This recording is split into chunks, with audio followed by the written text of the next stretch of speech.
안녕하세요. 제일기획의 최신 실적 보고서, 그 숫자들 속에 숨어 있는 기회와 위험을 함께 파헤쳐 볼 시간입니다. 오늘 저와 함께 이 보고서를 꼼꼼히 들여다보면서 여러분의 투자 결정에 대한 힌트를 얻어가시길 바랍니다. 자, 그럼 본론으로 바로 들어가 볼까요? 최근에 발표된 제일기획의 3분기 실적. 과연 우리 투자자들에게 매력적인 기회의 신호일까요? 아니면 우리가 조심해야 할 위험 신호일까요? 지금부터 그 답을 같이 찾아보시죠.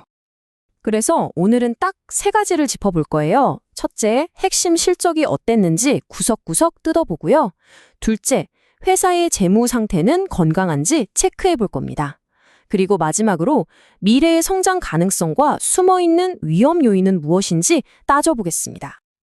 자, 그럼 첫 번째 파트부터 시작해보죠. 제일기획의 핵심 실적, 가장 중요한 숫자들부터 한번 까보겠습니다. 과연 이 숫자들은 우리에게 어떤 이야기를 들려줄까요? 일단 시작은 아주 좋습니다. 숫자를 딱 보면요. 2025년 3분기까지의 누적 영업 총이익이 전년 같은 기간보다 8%나 증가했어요. 겉으로만 보면 굉장히 탄탄한 성장세처럼 보이죠? 그런데 여기서 정말 재밌는 걸 발견할 수 있어요. 이 8% 성장이 과연 어디서 왔을까요? 보세요. 전체 이익의 거의 79%. 그러니까 압도적인 부분이 해외 자회사에서 나왔다는 겁니다. 다시 말해서 성장의 심장이 국내가 아니라 해외에 있다는 거죠. 자, 그런데 그 해외 성과 그냥 좋다고만 할 수 있을까요? 좀 더 깊이 파고들어 보면요. 이게 빛과 그림자가 아주 명확하게 나뉩니다.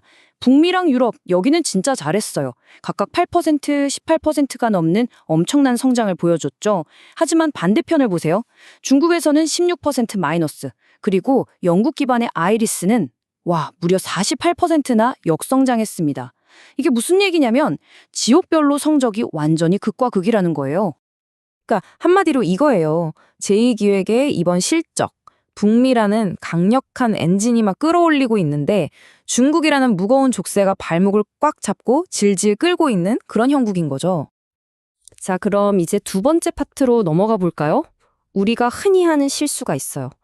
매출이 올랐으니 좋은 회사다. 과연 그럴까요? 이제부터는 재무제표를 열어서 이 회사의 진짜 건강 상태를 한번 체크해 볼 시간입니다. 여기서부터 약간 하는 부분이 보이기 시작합니다. 보세요. 작년 말과 비교했을 때 자산은 4%가 늘었는데 빚, 즉 부채는 6.2%나 늘었어요. 자산이 불어나는 속도보다 빚이 늘어나는 속도가 더 빠르다는 거, 이건 우리가 꼭 기억하고 넘어가야 할 부분입니다. 그리고 바로 이겁니다. 제가 이번 보고서에서 가장 충격적으로 본 숫자인데요. 회사가 실제로 사업을 해서 얼마나 돈을 벌었나를 보여주는 영업활동 현금 흐름. 이게 작년 같은 기간이랑 비교해서 무려 53%나 급감했습니다. 말 그대로 반토막이 난 거죠. 이게 퍼센트로만 들으면 감이 잘 안 오실 수도 있어요. 금액으로 한번 볼까요?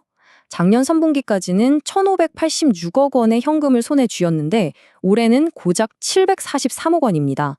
거의 800억 원이 넘는 현금이 그냥 사라진 셈이에요. 자, 그럼 여기서 정말 근본적인 질문이 생기죠. 아니, 이상하잖아요? 이익은 분명히 늘었다고 했는데 그럼 그 돈 다 어디로 간 걸까요?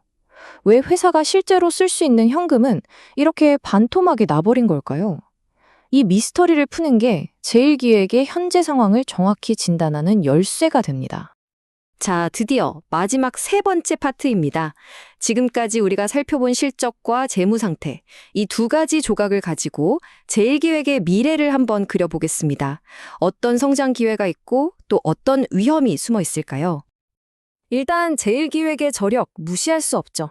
강점부터 한번 짚어볼게요. 무려 52년 업력의 국내 부동의 1위고요. 전 세계 46개국에 깔려있는 이 글로벌 네트워크는 정말 막강한 자산입니다. 그리고 실력, 말할 것도 없죠.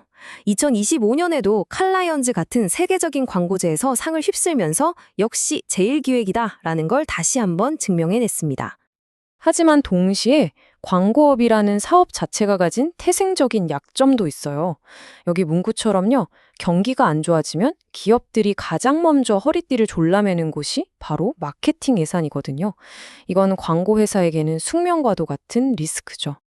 그리고 이 숙명 같은 리스크가 지금 현실로 나타나고 있습니다. 본사의 안방이라고 할 수 있는 국내 시장이 쪼그라들고 있어요. 보세요. 전년 대비 4대 매체 광고 시장이 전체적으로 5.3%나 줄었습니다. 특히 TV나 라디오는 각각 16%, 거의 20% 가까이 뚝 떨어졌어요. 시장이 정말 빠르게 식고 있다는 명백한 증거죠. 그렇다면 믿을 건 해외 시장 끙인데 여기도 마냥 장밋빛은 아닙니다. 글로벌 미디어사인 제니스 옵티미디어의 예측을 보면 전 세계 광고 시장의 성장세가 꺾일 거라고 하잖아요.